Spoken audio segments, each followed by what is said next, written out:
thanks for joining me on the program Flipside. I'm yours sincerely, Oloije Oikoka. It's another day for us to be together to discuss something important in our society, in our community. Today on Flipside, we will be talking about the challenges of bullying in our school system, in our school society, finding lasting solution. And with me today in the studio is a person of Destiny Iwobo. Good afternoon. Good afternoon. Thank you. And I also have a parent here with me.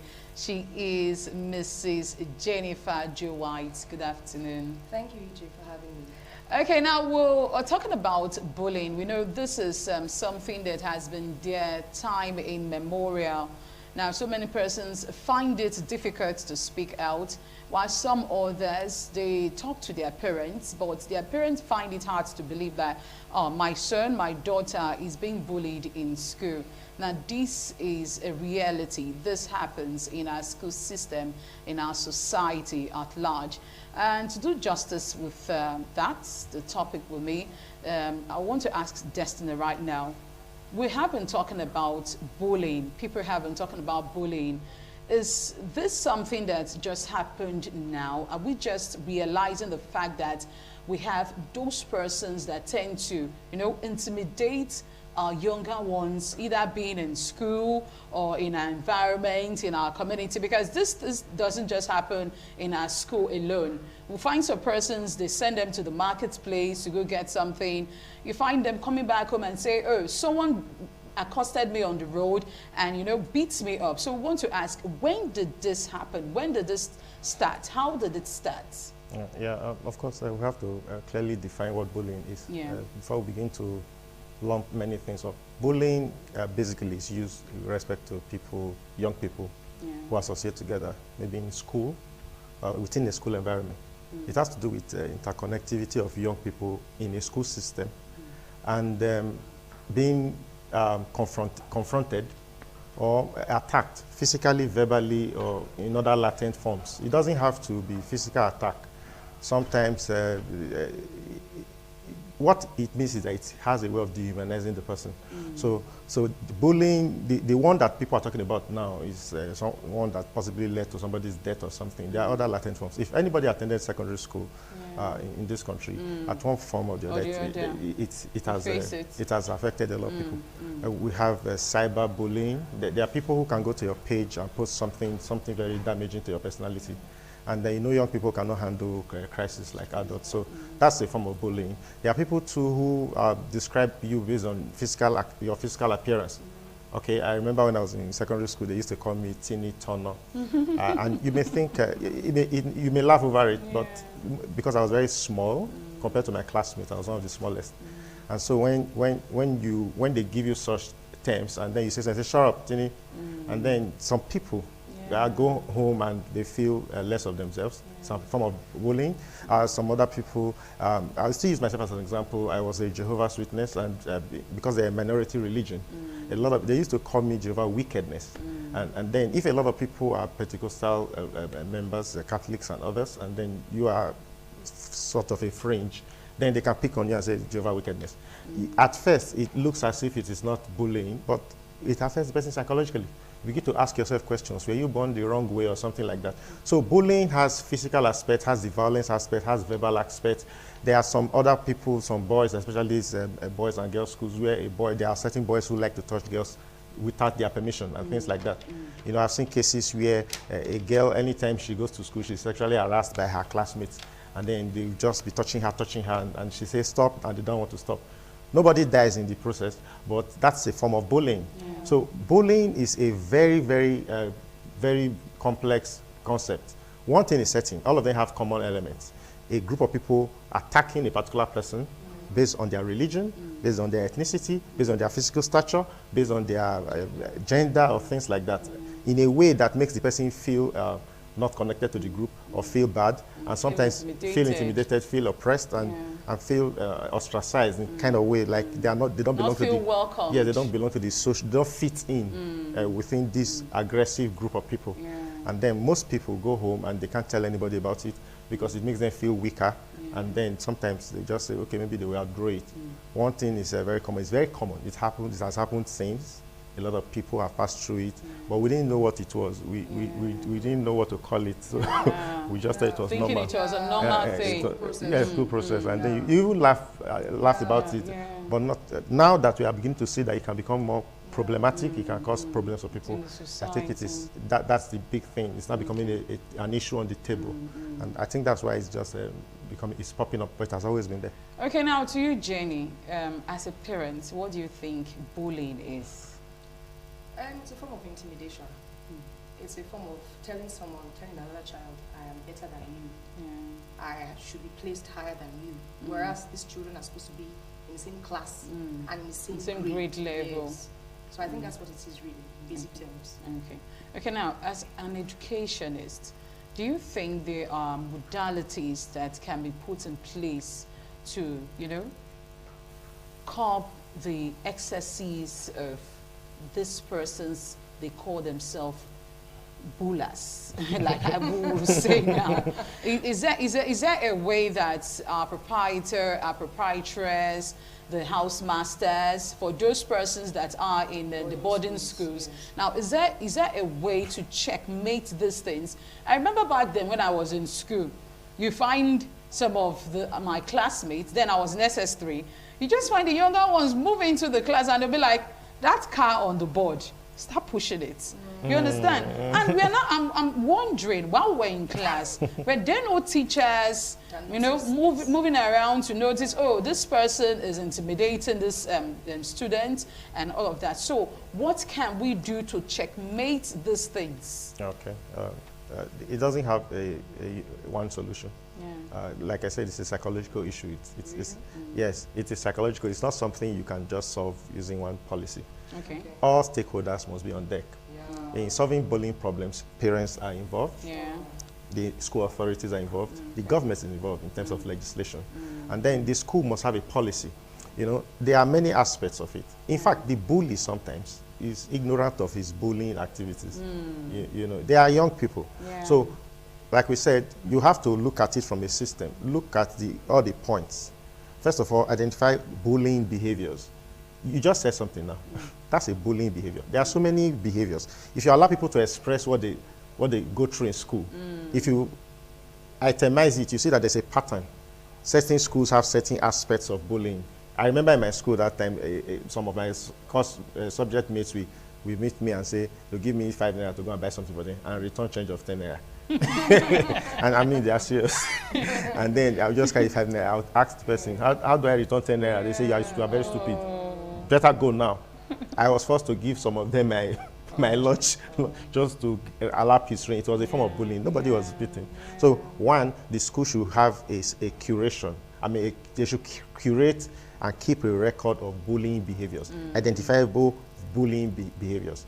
That's for the school system. To define a policy, an office people can report issues to when they feel threatened. It's a policy thing. The school should have that. Then the government should, like we are talking about now, the government is paying attention.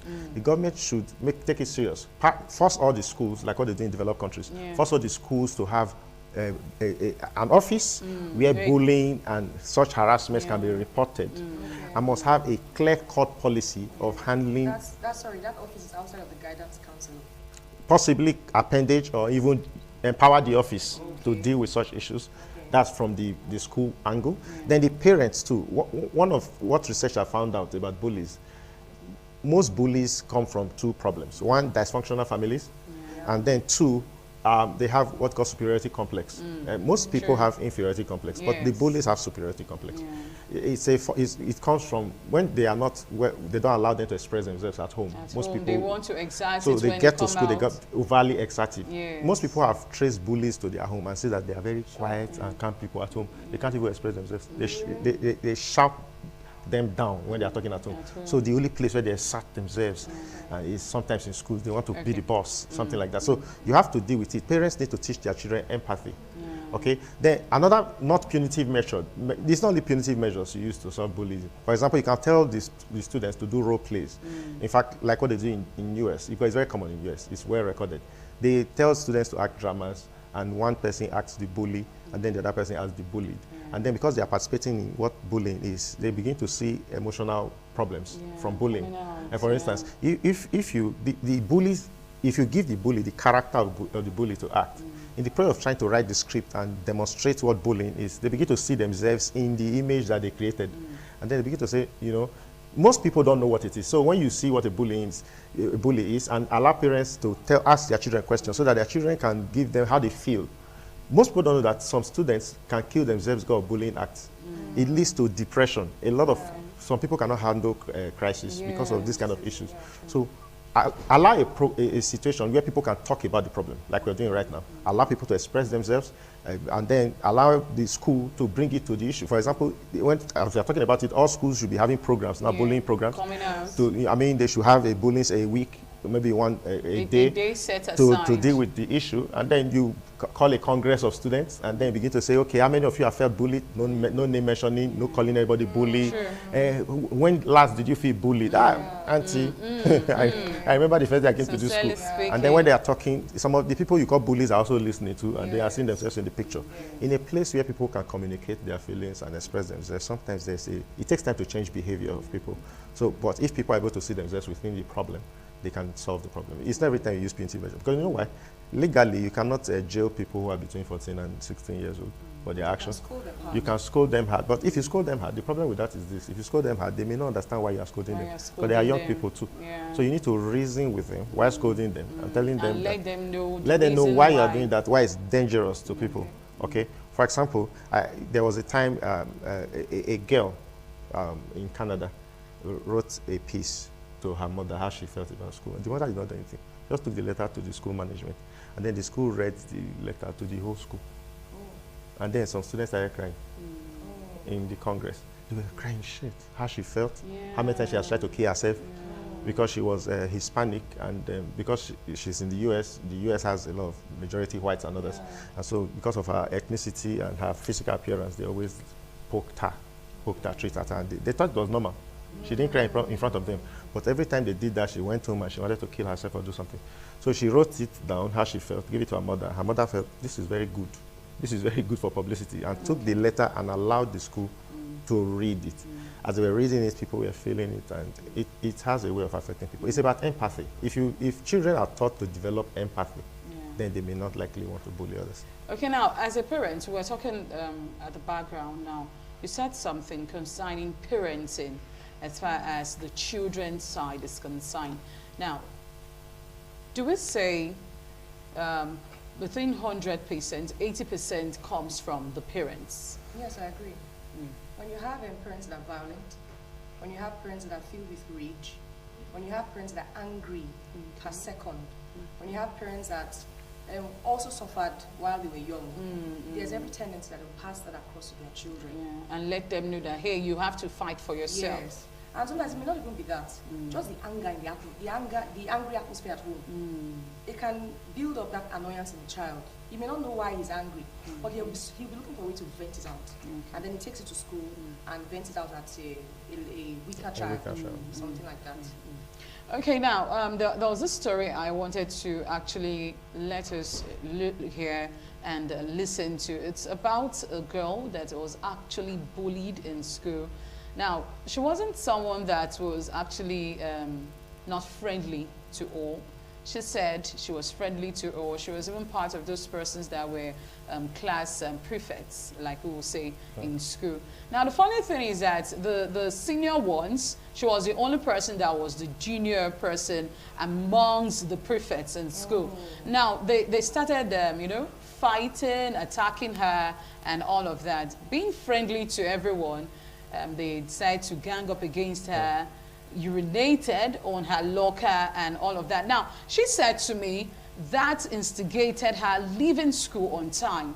Now, we are trying to, make this a clarion call to our teachers, to our principals, our proprietors out there, to parents, to government, to everyone. Now, when they say this child is not good, we're not just saying we should, cast blame on the parents alone. You as an elderly person, as someone in the society, you cannot actually, tell this child what you're doing is wrong. So we're all there to make sure that this child comes up being a better person for you as a parent, and being a better person for the society at large. So we urge all parents out there, please be close to your children. Jennifer, Owobu, yes. Be close to your children. Let them, you know, have a discussing time, a time out with your children, where they will come to say, hey, mommy, this is what happened to me in school. This is what I actually noticed in school. So as a parent, please try as much as possible. Give a listening ears to your children. Let them come close to you.